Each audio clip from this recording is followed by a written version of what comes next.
this is Pinoy Pandesal, ManoMano. So this is Pinoy Pandesal with garlic. ManoMano.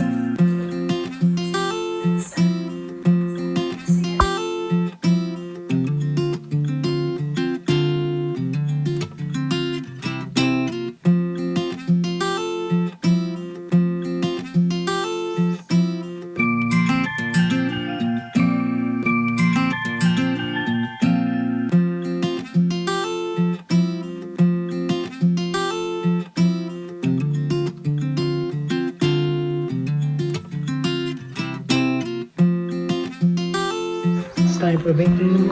I place some of the togi, and then I put some moringa, malunggay, and I'm baking it for 15 minutes. 50. I put the moringa powder into the sink.